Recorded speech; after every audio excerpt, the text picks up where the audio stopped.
Boa tarde a todos. A gente está aqui reunidos, mais uma sexta de Conrep. Essa é uma reunião do grupo Constitucionalização das Relações Privadas. A gente já tem aqui na sala os nossos líderes, o professor Paulo Lobo, a professora Fabiola Lobo. A gente também tem aqui entre nós o nosso expositor de hoje, o professor Gustavo Andrade. A gente hoje tem um tema e vai impactar na vida de todo mundo, né, Gustavo? Eu acho que de um jeito ou do outro, todo mundo vai ter que começar a refletir um pouquinho sobre o que acontece com a tecnologia da informação e direitos da personalidade em cidades ou em espaços urbanos cada vez mais monitorados, fiscalizados. Você chamou de inteligente. Vamos ver como é que vai ser a discussão no final aqui da nossa conversa em relação a isso. Então, meu caro, obrigado pela disponibilidade. Eu vou passar a palavra para você. Já vou colocar a sua imagem em tela cheia para a gente poder começar a fase expositiva aqui da conversa. Para o pessoal que está na sala, quem quiser fazer uma pergunta, quem quiser se inscrever, usa o chat para mim, para poder a gente ir organizando os trabalhos aqui. Com você, Gustavo. Obrigado, Marcos. Eu que agradeço a você pelo convite. Saúdo de logo o professor Paulo Lobo e a professora Fabíola e todos os demais colegas e amigos que estão presentes aqui na sala. Eu é, sempre É sempre bom participar, né, das reuniões do Correp, muito mais quando a gente traz alguma discussão, algum tema para ser debatido. Esse tema, né, que a gente vai tratar hoje é um tema que eu tenho muito apreço, eu gosto muito de estudar e discutir essa tensão existente entre os avanços tecnológicos e os direitos da personalidade. Tenho essa temática da tecnologia da informação na cidade inteligente como algo que eu estou querendo me aprofundar mais, né? Estou escrevendo um texto, ainda não finalizei, mas é de fato um tema que eu aprecio bastante. Então, para essa apresentação, a gente vai tratar de direitos da personalidade, né? Eu dividi, falar inicialmente sobre a cidade inteligente, esse conceito, e depois tratar, né, da questão do direito da personalidade, focando a privacidade, né? Porque, dada a limitação do mesmo do tempo enfim, a complexidade e amplitude do tema, eu preferi fazer esse recorte com relação à privacidade. Então, a primeira reflexão que eu trago é com relação ao próprio conceito, né? Como você falou, o conceito, né, de cidade inteligente, né? Esse é uma expressão que foi traduzida do inglês, né? Smart City, e pesquisando aqui na nossa língua portuguesa no dicionário, a gente tem inteligente, lógico, como um adjetivo daquele, né, que revela inteligência, mas a inteligência tem um significado muito mais amplo do que propriamente aquilo que a palavra em inglês traduz, né? Revela não somente a capacidade da pessoa compreender, aprender, mas também a capacidade de resolver problemas e conflitos, né? Assim está no Hawass, no dicionário Hawass, e de adaptar-se a novas situações. Então, é um conceito bem mais amplo do que aquele que a gente tem, né, utilizado com relação às cidades inteligentes. O senso comum sobre esse conceito, na verdade, é mais próximo daquilo que a gente tem como cidade interconectada, né? Ou seja, a cidade em que há equipamentos, dispositivos interconectados, sistemas interconectados, mas eu acredito que a tecnologia da informação e a inteligência artificial são elementos muito importantes para a criação de uma cidade verdadeiramente inteligente. Mas o que eu considero, né, cidade inteligente, né, para a gente alcançar esse modelo, a gente promover o bem-estar das pessoas, né, que nela vivem, né, e assim seria necessário que essas ferramentas tecnológicas fossem utilizadas como parte de uma política de desenvolvimento urbano, né? E para isso a gente teria que cumprir, né, o comando constitucional que estabelece que, né, no artigo 182 da Constituição, a política de desenvolvimento urbano, e que tem por objetivo ordenar o pleno desenvolvimento das funções sociais da cidade e garantir o bem-estar dos seus cidadãos, né, dos seus habitantes. Então, acredito que somente dessa maneira é possível a gente conceber uma cidade inteligente nessa concepção mais ampla do termo. E o que acontece na prática? Né? A gente chama de cidades inteligentes aquelas cidades que, né, têm os equipamentos e os sistemas interconectados, mas esses pacotes tecnológicos que são introduzidos, né, em geral, eles surgem já surgem prontos e são introduzidos, né, do que a gente chama de top-down, né, de cima para baixo, ou seja, as cidades, os municípios, enfim, as prefeituras, elas compram esses pacotes, né, adquirem esse isolado, ou seja, sem qualquer interlocução com a própria política urbana, com planejamento e etc., e surgem como uma imposição, né, de cima para baixo. Então, quando a tecnologia é sobreposta em uma sociedade desigual, como acontece, né, no Brasil, especificamente aqui na nossa cidade, né, em Recife, enfim, no Nordeste, na cidade da maioria das pessoas que estão aqui, a tendência é aumentar a exclusão, né? Criam-se ilhas de conectividade em determinados locais da cidade e essas ilhas de conectividade são rodeadas pela costumeira desigualdade social, ausência dos direitos básicos e também os graves problemas estruturais. Os autores desse livro que eu disponibilizei, disponibilizei o texto para vocês, eles tratam desse fenômeno chamando de solucionalismo tecnológico. Essa, o fato de trazer-se, né, essas soluções tecnológicas de uma maneira impositiva, sem esse planejamento na própria política urbana dos municípios. Esse solucionalismo tecnológico, ele inverte a lógica do urbanismo democrático, né? E o que é que acontece? Ao invés da comunidade diagnosticar as suas carências e buscar as soluções integradas, né, com a gestão pública, a gestão compra produtos tecnológicos pré-fabricados dessas empresas privadas e não dialogam com esses problemas reais da cidade. E qual é o resultado disso? Uma atuação fragmentada, focada em resolver demandas pontuais, sem dialogar com o planejamento urbano. Diante disso, eu passo agora, então, a tentar fazer uma análise da inovação tecnológica no espaço urbano sob a perspectiva dos direitos da personalidade. E aí eu vou trazer um exemplo bem, bem simples, mas que resolve a problematização que eu estou querendo trazer aqui.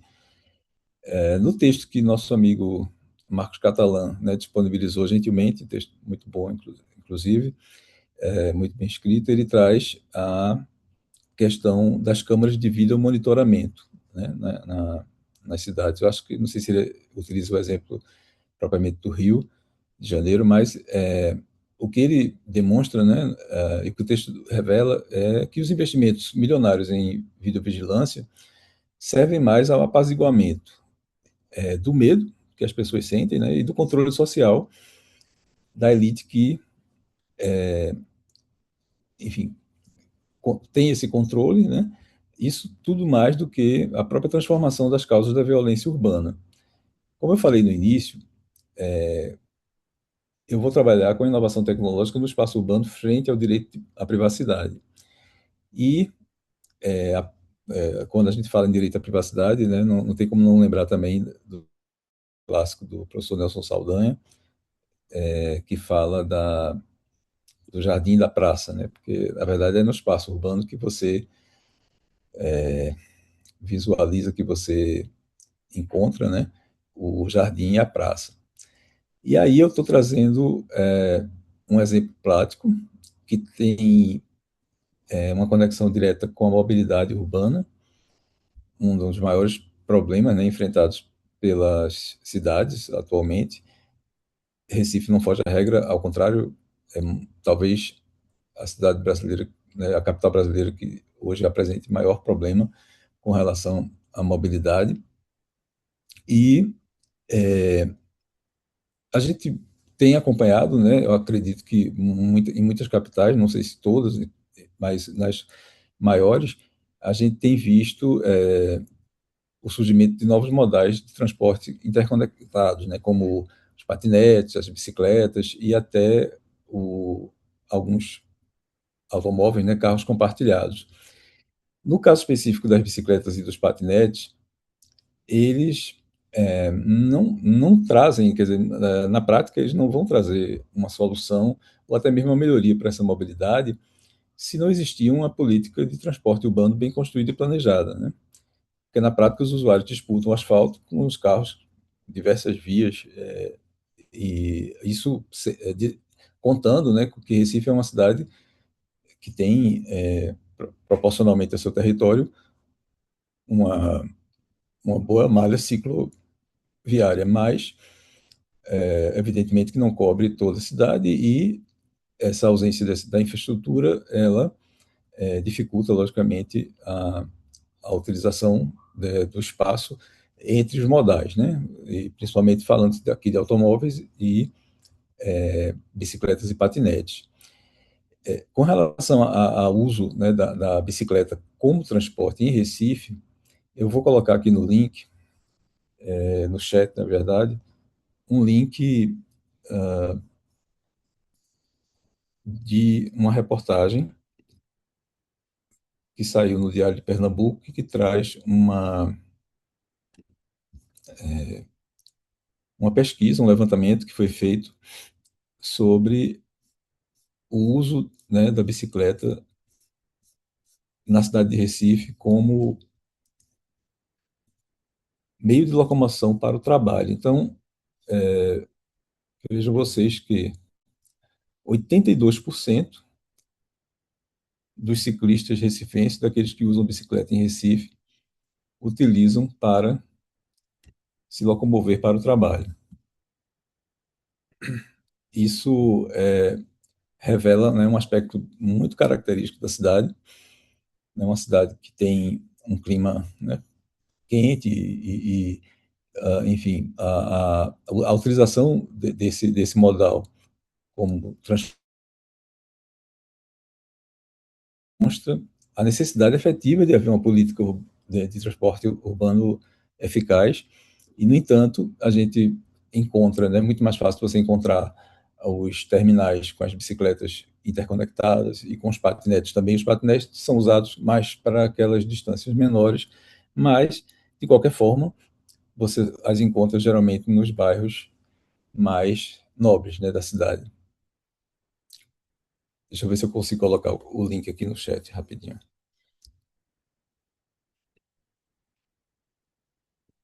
Quem quiser depois dar uma olhada nessa reportagem.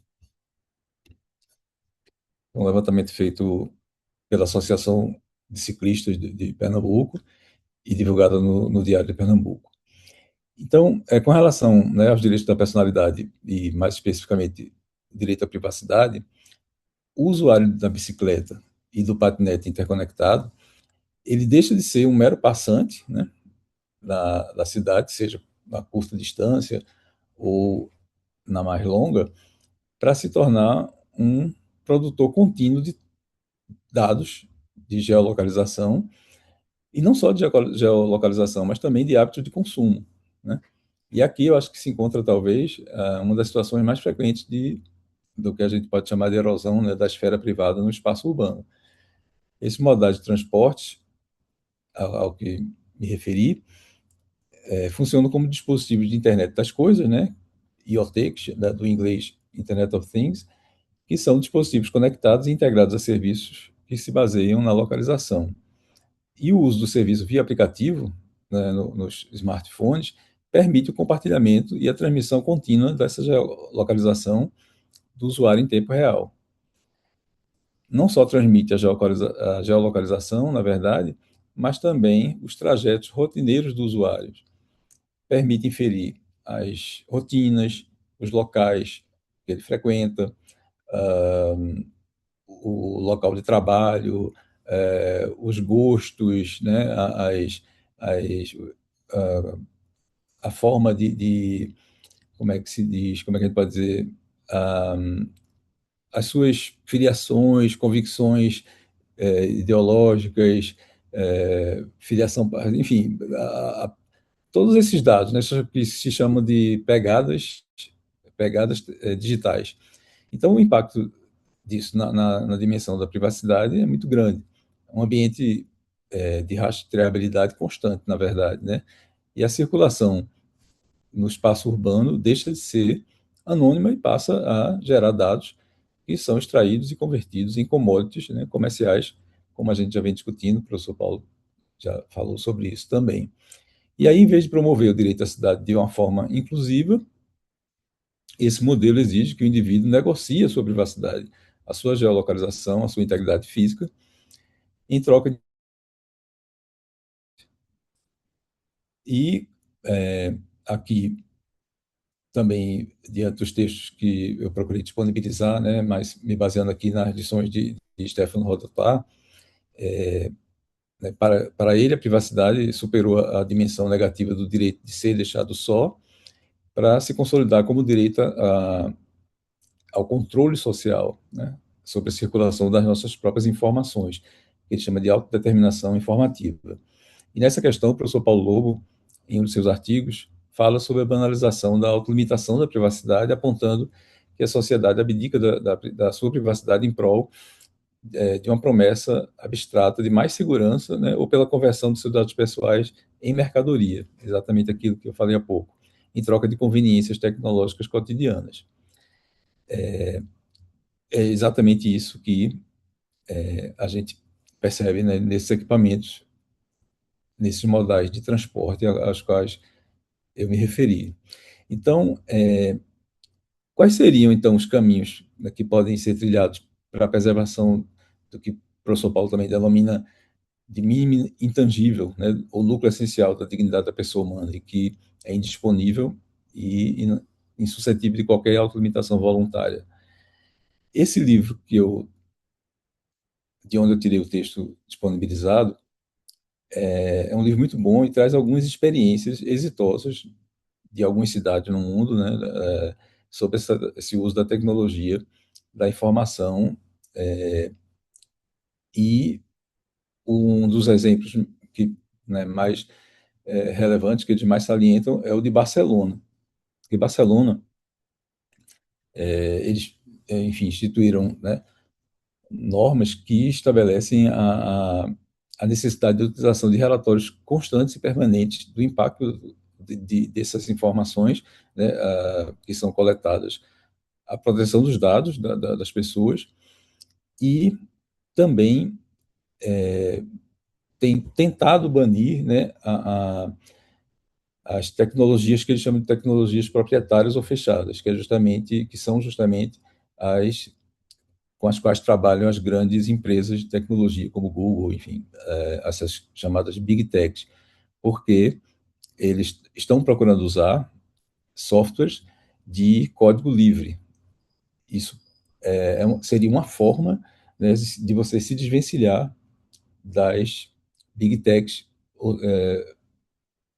utilizando-se de códigos abertos para que a própria cidade, a própria administração da cidade possa ter possa ser a proprietária desses dados, né? E não as empresas, as grandes big techs, as empresas privadas. Isso facilitaria o que ele chama de soberania tecnológica. E por curiosidade, então, eu fui fazer um levantamento aqui, né, em Recife, que apesar de ser servidor do município, trabalhar há 30 anos na prefeitura, as coisas vão acontecendo e nem sempre a gente está tão atento, né? Como eu trabalho na área do contencioso, não tenho acompanhado o que tem acontecido em termos de contratos e com relação à inovação tecnológica. E fui pesquisar sobre isso, mergulhei um pouco nessa questão e percebi que Recife vem desenvolvendo algo semelhante ao que foi feito em Barcelona. Desde que foi criado o aplicativo Conecta Recife, que acho que a maioria de vocês, né, utiliza, esse aplicativo ele foi criado com essa lógica utilizada por Barcelona. Ele, apesar de, né, para funcionar, ele é vinculado a uma empresa estatal, né, que é a municipal, que é a Imprel, a empresa de informática, e, eles têm procurado utilizar esses programas de código aberto, para que os dados coletados não sejam, ou sejam minimamente disponibilizados para as grandes empresas. E o mais interessante, em específico aqui em Recife, é a utilização de um programa de inovação urbana que prevê a instituição de sandboxes. Eu não sei se vocês já ouviram falar, mas sandbox, que em inglês é caixa de areia, né, é um ambiente regulatório experimental, através do qual suspende-se temporariamente a obrigatoriedade de cumprimento de normas exigidas para atuação em determinados setores, o que permite, então, que empresas, mas aí a gente está falando de empresas pequenas, as startups possam oferecer, né, serviços e usufruir de um regime diferenciado, um regime legal diferenciado para lançar novos produtos e também serviços, né, que sejam inovadores no mercado, com menos burocracia e mais flexibilidade, com o monitoramento e a orientação de órgãos reguladores. Então, a gente poderia dizer, mas se você flexibiliza, né, a, as normas para alcançar interesses privados, não seria um bom sinal. No entanto, o que marca a utilização desse mecanismo, e o que é interessante, é justamente ele é monitorado por órgãos reguladores. No site do TCU, inclusive, se você colocar Sandbox TCU no, no Google, vai aparecer justamente uma espécie de uma cartilha, onde o TCU faz uma explicação do que é o Sandbox, para que ele funciona. Inicialmente, ele surgiu com a ideia de ser utilizado no mercado financeiro, mas, para minha surpresa, o Rio de Janeiro tem um sandbox e ele foi inspirado no de Recife. Então, esse modelo de sandbox, se por um lado ele flexibiliza as normas para atuação em determinados setores, ele deixa a Caixa, esse ambiente, né, onde esse ambiente de inovação sob a custódia de um órgão regulatório e não de uma empresa privada. Por isso que assim, eu acredito. Isso. Desculpa. Você precisa desligar o modo avião. Estava no modo avião, mas a Siri interrompeu aqui. Então, esse modelo, como eu disse, né, ele flexibiliza a legislação, mas essa caixa, esse ambiente, ele fica sob a custódia de um órgão regulatório, o que também permitiria, né, talvez, a, a possibilidade de haver um controle maior dos dados que são disponibilizados. Então, Marcos, professor Paulo, professora Fabíola, eu quis trazer essa experiência e no sentido de demonstrar que assim há caminhos, né, para que a, a, haja um ambiente mais seguro do ponto de vista jurídico para que se utilize, né, e circulem esses dados e, ao mesmo tempo, a gente tenha a tecnologia. A gente não pode, né, todas essas inovações tecnológicas que a gente vem encontrando, com todas essas críticas que a gente faz, principalmente na influência que elas têm na vida da gente, de forma direta e muitas delas, né, potenciais violadores de direitos da personalidade, a gente teria como encontrar, de alguma maneira, caminhos para minimizar esse impacto. Então é isso, amigo. Eu lhe agradeço ter É, respeitado o tempo, meu caro, e vamos continuar essa conversa. Enquanto o chat está aberto para o pessoal se inscrever, deixa eu atuar aqui, a doc de debatedor, para provocar algumas coisas que eu queria lhe ouvir. A primeira Uhum. coisa que eu queria chamar a atenção é que quem vê o seu tema a primeira vez e leva em consideração que esse é um grupo de direito privado, fica achando que tem alguma coisa errada. Parece que esse assunto não é de Sim, direito privado, é um assunto de direito exato. público. E talvez, Gustavo, eu acho que isso seja o principal problema. Já começa daí, tá?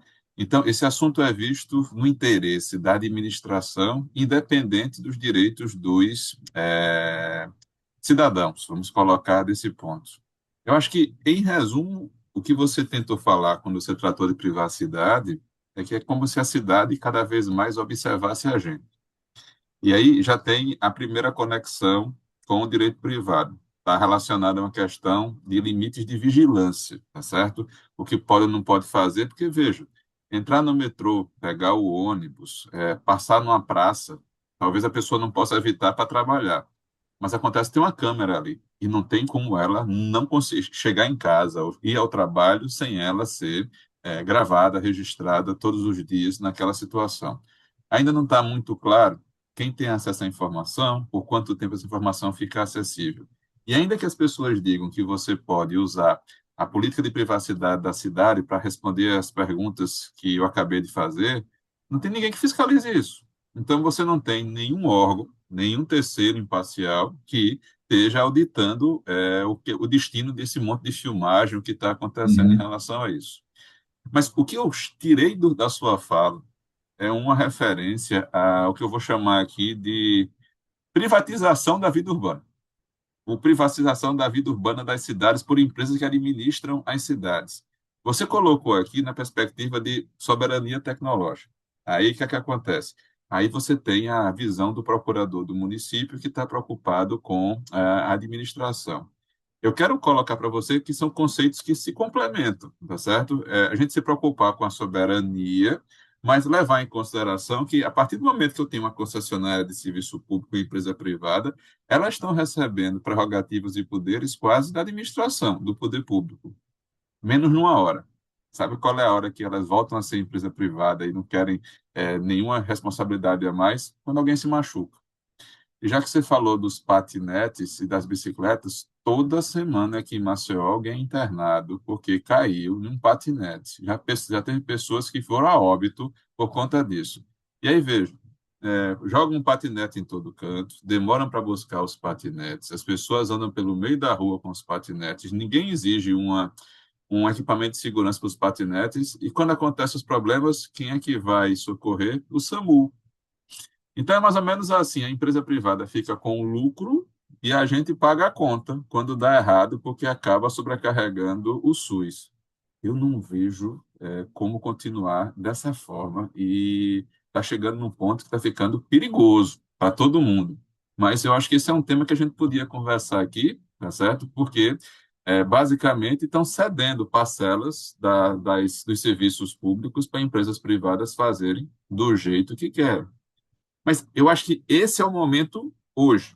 E quando você fala do Rodotá, o Rodotá, num dos últimos capítulos do livro, ele está tentando fazer um exercício de futurologia, está tentando fazer projeções do que pode acontecer no futuro se a gente não atentar para aquelas questões que ele coloca logo na introdução do livro. Então, do jeito que está, se continuar dessa forma, e aqui para te ouvir, amigo, a gente vai chegar a um ponto de uma cidade que as pessoas chamam de preditiva, uma cidade que antecipa comportamento. Então, já vai dar para prever quando é que vai começar o trânsito, já vai dar para prever onde é que vai ficar, vai ter uma enchente. E será que a partir daí a gente vai ter um algoritmo que vai forçar a gente a mudar o nosso comportamento, tá certo? E aí a gente vem uma discussão de autonomia, por exemplo. Mas se você não quiser tratar de autonomia, mais dois tópicos para você escolher. E já terminando, que eu me organizei aqui para não passar de 5 minutos. Veja, a gente fala hoje muito, e cada vez me preocupa mais, sobre as mudanças no direito à propriedade. Você colocou num dos textos o gêmeo digital. Então, o que é que basicamente acontece? A gente pega um prédio, que pode ser um prédio público ou privado, e aí o prédio, que é um bem físico, ele começa a gerar informações eletrônicas. Consumo de água, consumo de energia, utilização de elevadores, exposição de câmera de segurança. Aí você cria no computador um modelo digital desse prédio que é físico. E aí, nesse modelo digital, além de você poder prever o comportamento das pessoas, você também pode utilizar o prédio como se fosse um ensaio. Se eu aumentar essa bomba d'água, se eu trocar essa subestação, o que é que pode acontecer? Eu posso testar no mundo virtual, no gêmeo digital, antes de colocar em prática. Eu vou aqui falar para a Paula, para a Karine, para a Cleane, para o Marcos, que são aqui de Maceió. Talvez o pessoal do departamento de trânsito aqui devesse fazer um gêmeo digital antes de mudar as ruas todinhas e 2 dias depois se arrepender e voltar ao trânsito para o que era, tá certo? E a gente tem visto isso muito aqui em Maceió. E aí é tentador para a administração utilizar a empresa privada que oferece a tecnologia de gêmeo digital. Só que aí chega a um ponto, Gustavo, que o prédio fisicamente só funciona se tiver acesso às assinaturas da empresa digital. E aí o conceito de propriedade começa a ficar diferente do que a gente está acostumado. Porque se você não pagar a assinatura da empresa, o prédio não funciona. E veja, a gente agora, a partir desse mês, vai ter assinatura de telefone celular. A gente tem assinatura de carro. A gente não compra mais os programas que a gente usa no celular. A gente tem que pagar uma assinatura. A gente tem que pagar uma assinatura da nuvem. Então, basicamente, daqui a pouco a gente está trabalhando para pagar essas assinaturas. Embora não seja o problema central da sua fala aqui, eles estão conectados, porque é como se a gente estivesse mudando o modelo econômico. A gente indo para um modelo econômico onde o acesso a bens que, em tese, seriam da gente ou do município, vão passar a depender permanentemente de um terceiro, provavelmente de uma empresa privada. Eu acho que aqui está essa conexão e não dá para a gente manter essa discussão apenas na perspectiva do gestor que vai ter uma ferramenta de controle, sem a gente começar a discutir mais a fundo onde é que essa ferramenta vai levar a gente e quais vão ser as consequências para as outras pessoas. Bem físico, ecossistema digital, direitos fundamentais. Eles não estão separados em caixinhas. E foi interessante você falar do sandbox, e agora para terminar, porque o sandbox remete ao parquinho, quando você coloca a criança na caixinha de areia, para que ela possa ter um espaço para ela brincar e se desenvolver sem se machucar. Mas, Gustavo, nem nas mega empresas de tecnologia isso é garantia de segurança. Todo mundo viu o que aconteceu quando a OpenAI tentou com a Anthropic nos últimos 3 meses treinarem seus novos modelos de IA e eles simplesmente saíram de dentro da caixa de areia. E eles foram para outros sistemas, tá certo? Então, o que é que acontece? O sujeito diz assim: eu tenho uma inovação, eu quero utilizar o sandbox, mas quando o sandbox não funciona, ele causa dano a terceiro. Ops, desculpe, errei, prometo tentar não fazer aquilo de novo, mas não vai acontecer nada com ele em relação a isso. E quando isso passa a ser feito na escala de uma cidade, isso começa a ficar cada vez mais complicado, mais difícil. Tecnologia está sendo bem-vinda, mas a que preço? A que custo? Tá?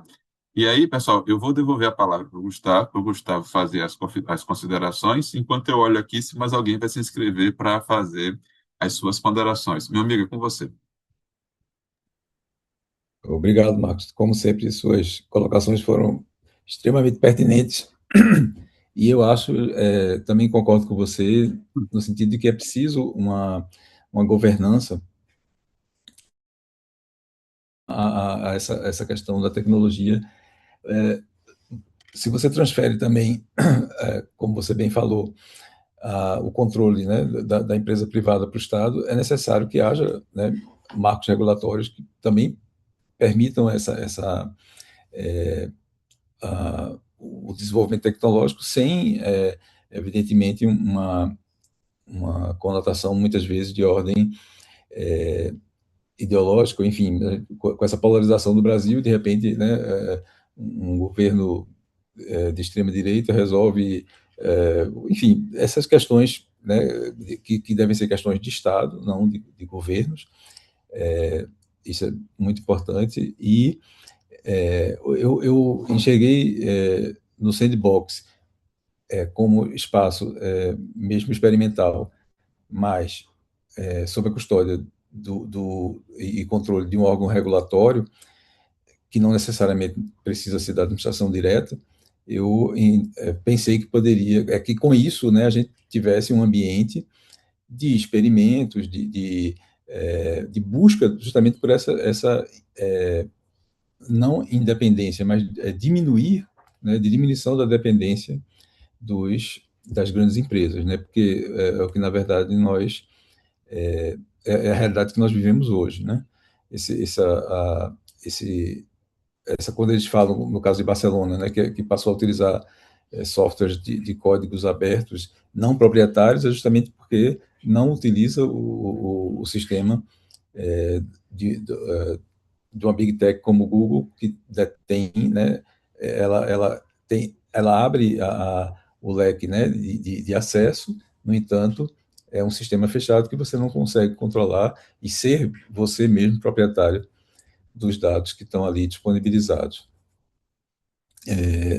Ah, e eu acho que é isso. Eu acho que a gente tem muita coisa, muito para se viver ainda e se verificar e se estudar e buscar minimamente soluções que possam, né, nos ajudar a lidar com essa complexidade e perplexidade, né, que a gente vem tendo, o que dificulta, né, no nosso caso, né, no caso das pessoas, né, que atuam, nós operadores do direito, que temos pouco conhecimento também na área tecnológica, né, principalmente tecnologia da informação. Então, são áreas sensíveis, né, e tudo isso resvala, evidentemente, né, e é isso que, a rigor, o tema da minha apresentação tentou trazer, no impacto direto que isso tem nos direitos da personalidade, né? Só lhe agradeço, Gustavo. Deixa eu colocar aqui o professor Carlos para entrar na sala. Carlos Dantas está aqui. Deixa eu registrar aqui as justificativas. Ana Carolina Brochado e Marcos Catalã estão num evento em Porto Alegre, tá? E longe de mim causar uma intriga na família, professora Fabíola, mas Maria Rita disse que não vai poder participar, aí depois você conversa com ela para saber o que aconteceu. Professor Paulo, o senhor quer fazer alguma consideração? E aí a gente encerra Não, essa primeira parte do vídeo e depois a gente continua aqui na sala conversando. ok. Bom, foi interessante a abordagem do Gustavo. Vocês estão ouvindo? Estão, né? Ah, Especialmente a inserção que ele fez do tema direito da personalidade no espaço urbano, que foi bem destacado agora na intervenção do. eh, Eu sempre tive um especial predileção pelos estudos e investigações desse tema, de direito da personalidade. E é interessante sempre lembrar que é um dos temas mais novos da evolução do direito privado no mundo, especialmente, e principalmente do direito civil. Se nós pensarmos em contratos e formos lá para trás, nós vamos encontrar algo como uma construção de mais de 2 milênios, não é?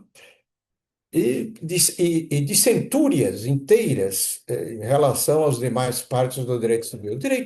Os direitos da personalidade essa é provavelmente a área mais nova do desenvolvimento do direito civil, e especialmente do direito civil. Você veja que a primeira, só lembrando que um dos primeiros marcos que a doutrina aponta do surgimento das preocupações com o direito da personalidade foi em 1890, com um artigo publicado em jornal por dois jovens advogados que se sentiram incomodados nos Estados Unidos pela interferência de jornalistas sensacionalistas que invadiram a festa que ele estava dando e transmitiram isso para os jornais, e eles ficaram indignados com aquilo, publicaram um artigo que fez época, que era o direito de ficar só ou de estar só, não é?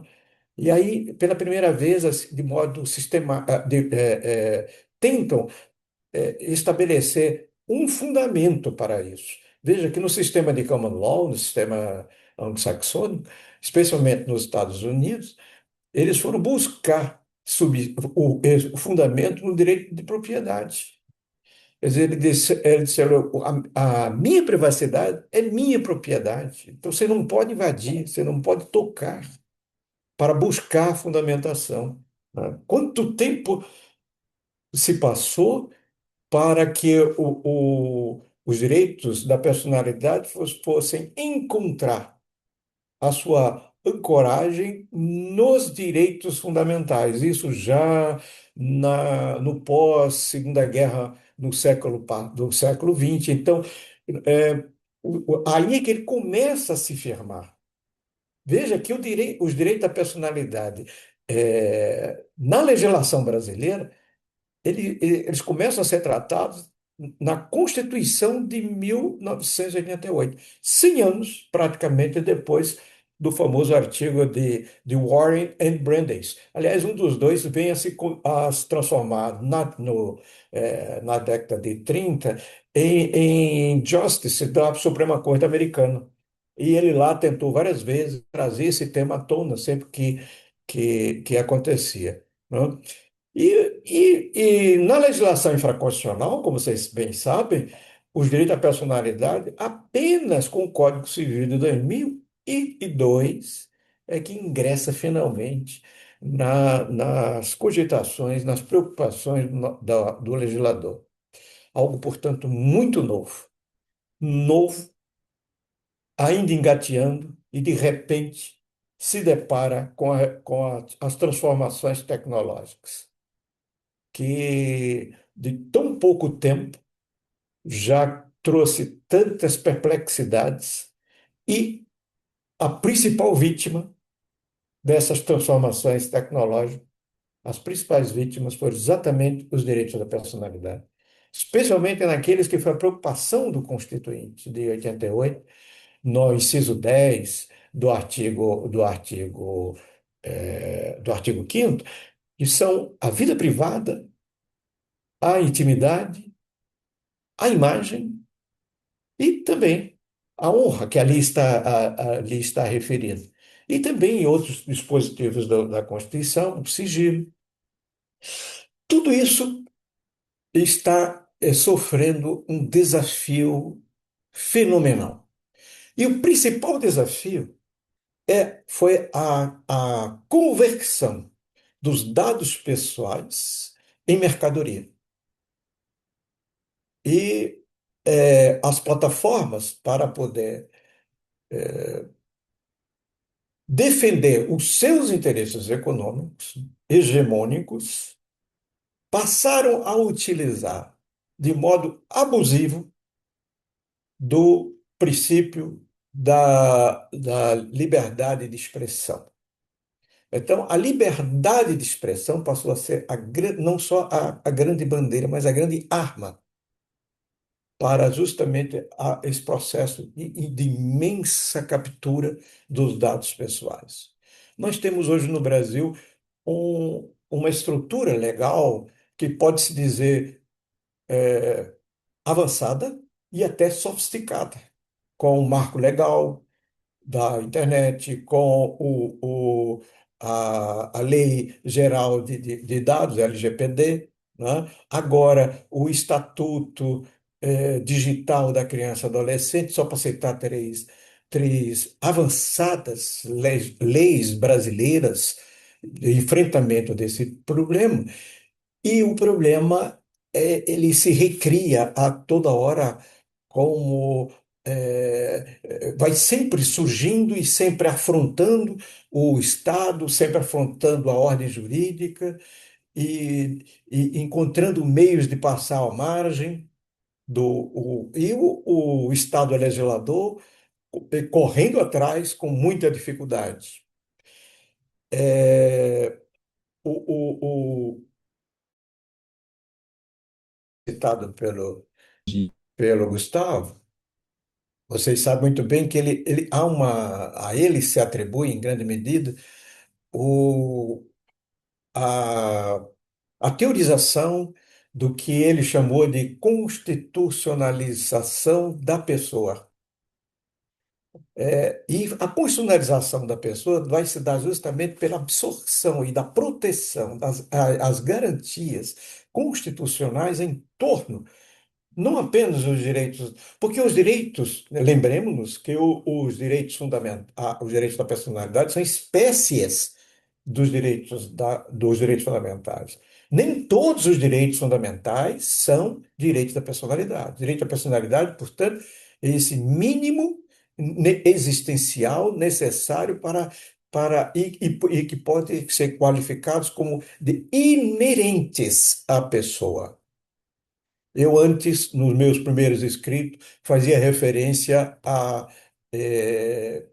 direitos inatos, que tivessem surgidos com o nascimento da própria pessoa. Mas, na verdade, isso é um construto, isso é uma construção cultural que a humanidade encontra e desenvolve para a proteção.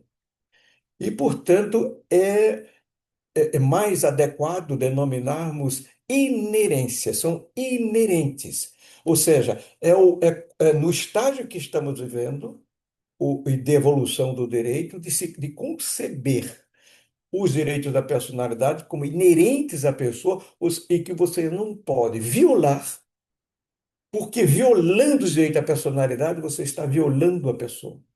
E por esta razão é que uma das características dos direitos da personalidade são o mais atacado hoje em dia, inclusive pelos próprios titulares, que é a indisponibilidade. Essa é uma característica fundamental dos direitos da personalidade, a indisponibilidade. E o que nós estamos vendo? No exemplo citado aí, pelo Gustavo Nasvares, que é a sociedade de vigilância, e que não só os privados se utilizam, mas o próprio poder público, e cada vez mais utiliza. Então, por onde andamos, por onde estamos caminhando, por onde estamos indo, estamos sendo acompanhados. Sociedade de vigilância. Se você abre o seu computador, se você abre o seu celular, você está sendo capturado pelas plataformas. Então, é o que pensamos, até o que pensamos e exteriorizamos, o que falamos, o que desejamos, as expressões dos afetos, isso tudo é capturado por esses modos desenvolvidos pelas tecnologias atuais, uma violação brutal aos direitos da personalidade. Eu confesso a vocês que eu não sei para onde nós iremos. Até que ponto a aquilo que os constituintes de 88 procuraram tão zelosamente fazer, de proteger a intimidade, a vida privada, a imagem. Porque, e até que ponto esses direitos sofisticados, Pontes dizia que, em suas obras, olha, ele faz referência a isso ainda, Pontes de Miranda,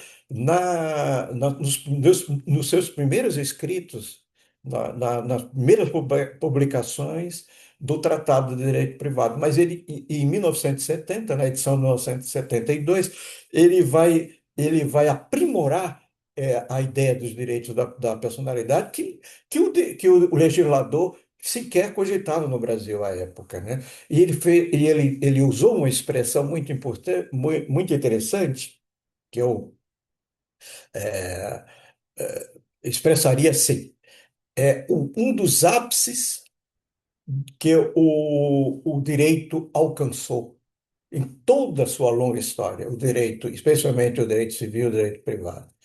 Quer dizer, essa foi a evolução do direito atingindo um dos ápices, que são os direitos da personalidade, pela sofisticação, pela, eh, por algo que se atingiu. Você veja, ele vai além, muito além da própria concepção de direito subjetivo, que está ancorado na patrimonialidade. E os direitos da personalidade se afasta do ambiente de patrimonialidade e se revela por si só.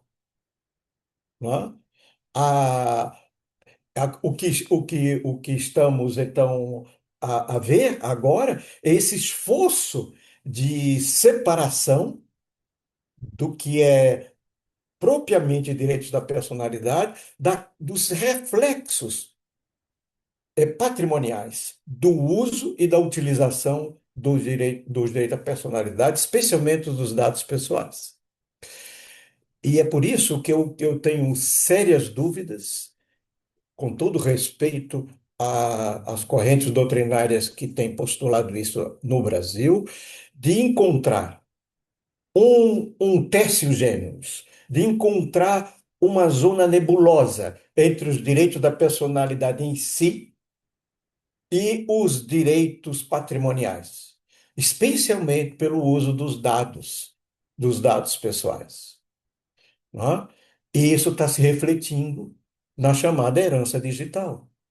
Você veja que agora o STJ, especialmente a terceira turma do STJ, criou uma figura que denominou de inventariante digital, que é alguém designado pelo juiz no inventário judicial para que faça a sindicância dos dados que estão nas plataformas, especialmente perfis, redes sociais, mensagens, não é? Tudo que esteja, porventura, possa se qualificar como tais, e esta pessoa designada pelo juiz fará o trabalho para sindicar o que é direitos da personalidade, portanto, intangíveis, e daquilo que tem, que são reflexos patrimoniais do uso ou exploração de dados pessoais. Não é? E isso não é uma tarefa fácil. Então, no meio disso não cabe nada. Ou é direito, ou são direitos da personalidade, ou são direitos patrimoniais, bens economicamente avaliáveis. Não há terceiro gênero aí. Não pode haver terceiro gênero. E essa figura que até eu aplaudo de essa novidade do STJ, no fundo, não se caracteriza como inventariante, apesar do nome que a ministra Nancy Andrighi, acompanhado pelos seus colegas, denominou. É um perito. A função dele é de perícia, é para periciar e, portanto, subsidiar o juiz para que o juiz decida, acompanhando ou não, aquilo que integra os direitos da personalidade e, portanto, não pode ser acessado, não pode ser objeto de acesso dos herdeiros, dos parentes e dos familiares, quiçá dos outros terceiros, né? Dos demais terceiros, inclusive credores, daquilo que tem repercussão patrimonial. Então, é esse perito, que deram o nome de inventariante digital, ele será realmente poderá ter um protagonismo interessante na busca e na direção da proteção dos direitos da personalidade. Já falei demais. E louvando aí o esforço do Gustavo de nos trazer essa perspectiva a partir do ambiente urbano, né? E, e isso favorecendo as nossas reflexões em torno da importância do estudo, da investigação, dos trabalhos, e tantos vocês aí já escreveram sobre isso, dos direitos da personalidade. Marcos, Obrigado, professor. Eu vou, com o encerramento da sua fala, parar a nossa gravação, para a gente continuar aqui na reunião com assuntos internos. Chamar a atenção para quem assistiu o vídeo até aqui, que estão disponíveis as reuniões anteriores do grupo, tá? E você pode encontrar aí um material que, quem sabe, vai ser útil para as suas pesquisas. Por enquanto, a gente se despede e continua aqui na sala conversando. Me deem só um segundinho para eu poder parar aqui a gravação e a gente seguir a partir daí.